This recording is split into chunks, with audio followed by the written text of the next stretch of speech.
Nasa linya natin sa Attorney Reginald Tonggol, ang tagapagsalita po ng Senate Impeachment Court. Attorney, magandang umaga. Si Joel Siweng po ito. Magandang umaga po.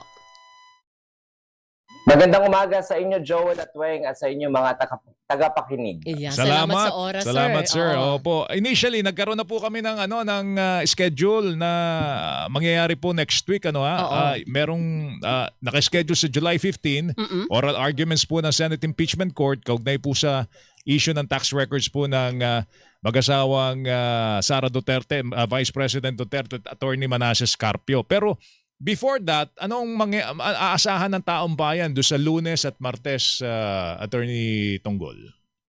I-correct ko lang yung sarili ko kahapon, no, kasi I think ako yung tama, Wednesday yung oral arguments para dun sa Sabina, pero nasabi ko yata kahapon Lunes yung doon sa bank records. Pero parehong Wednesday yon, tama yon, July 15 mangyayari yung oral arguments. So ina-expect natin, Joel at Weng, sa next week i-continue yung pagprepresenta doon sa naudlot na testigo ng prosecution na si NBI Regional Director Lotok, at yun yung sa unang araw. Pangalawa yung si Belinda Bello naman ng prosecution din, at yung pangatlo yung sa Wednesday si Attorney Zuleika.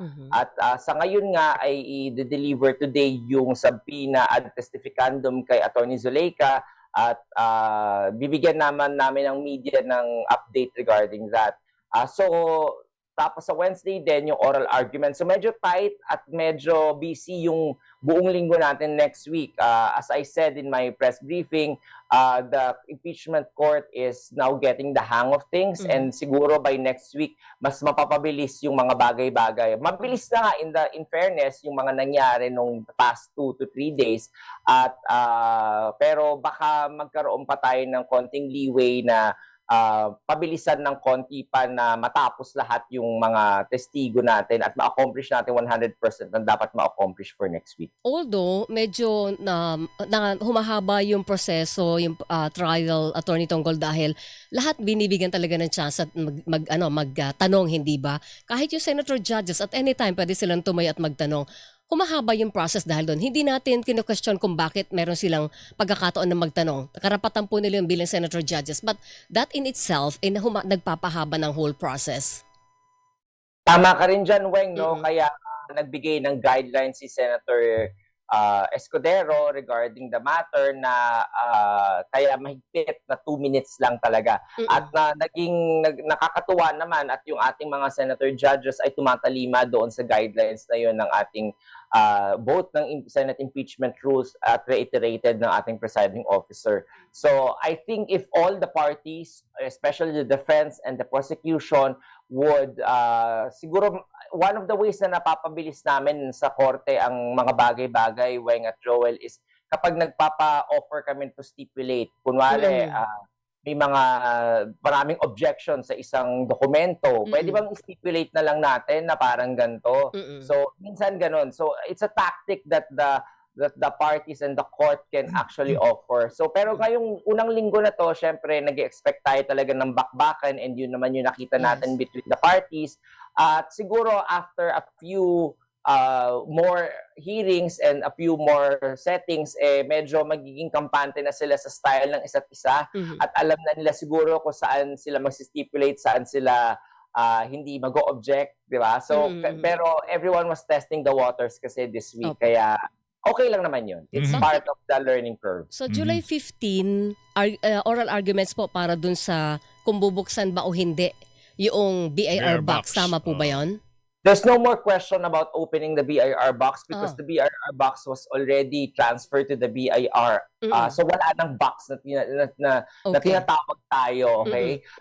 Ang pag-uusapan is the subpoena do sa STECUM that was requested by the House Prosecution Panel na i-issue ng korte. Dahil ready na nung Lunes na i-issue ng korte yung subpoena na yon, ngunit sabi ni House Prosecutor Jokno that they have manifested and expanded the list of request for duces tecum nung Monday rin na yon, kaya we dinefer muna yung i-issue ng subpoena.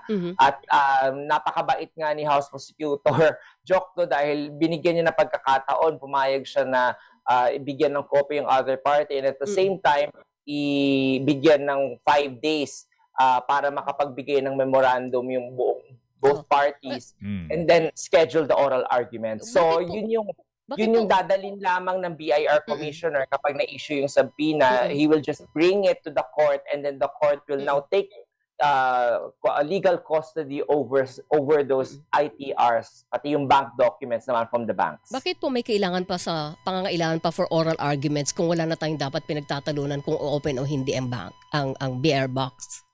Kasi ni-raise nung depensa sa kanilang pre-trial brief at saka sa kanilang answer yung issue on privacy and confidentiality of those bank records, and hindi daw siya sakop ng I think yung bank secrecy law. Tapos yung sa BIR records naman, they also raised the privacy and confidentiality that is imposed by the tax code. Kaya yun yung ini-issue nila. So in order to give both parties due process, papakinggan ng korte yung mga legal arguments nila. At yun yung oral arguments na makikita natin. Ang pagtatalunan po, Attorney Tongol, ay whether bubuksan ito in public, in open court, sa impeachment trial court, or in executive session. Tama ka po dyan. Isa yun sa mga pinopropose nila. Kasi ang sabi ng depensa, okay kaming buksan yung green na box na yan. Na ngayon magiging papel na, no, na galing sa BIR. Okay kaming buksan at makita, pero hindi yan pwede sa labas ng executive session, dapat within executive session. All right, yung naka-line up na ipatawag next week si Attorney Jeremy Lotoc, Attorney Zulaika Lopez, House Security Bureau Chief Captain Belinda Bello, at kung papasok pa sa schedule si Director Matibag. Meron bang karapatan yung mga nakalinya mga testigo na tumanggi na humarap? Natatawa kayo, Attorney? Pwede ba yun? Pwede ba yun? Yun yung tinatawag natin na compulsory process ng korte. Kapag pinasabpina ka, wala kang karapatan tumanggi except for certain exceptions, no? Kapag walang relevance yung testimony mo, kapag sinasabpina ka lang for you to be harassed and vexed, at yung sabpina ay mali yung pagkaka-issue at hindi naman dapat ikaw yon, o kaya naman sa ibang kaso yon. So yun yung mga, or walang definiteness yung sabpina, so pwedeng i-attack yung sabpina. So dun lamang ikaw pwedeng excuse. Sumuway sa hindi pagsunod sa sabpina. Kapag hindi ka sumunod doon, mako-contempt of court ka. So, however, yung mga ini-issuehan na sabpina na ganyan, nasa rules of court natin yan, alam na ng mga abogado nila yung gagawin nila dyan.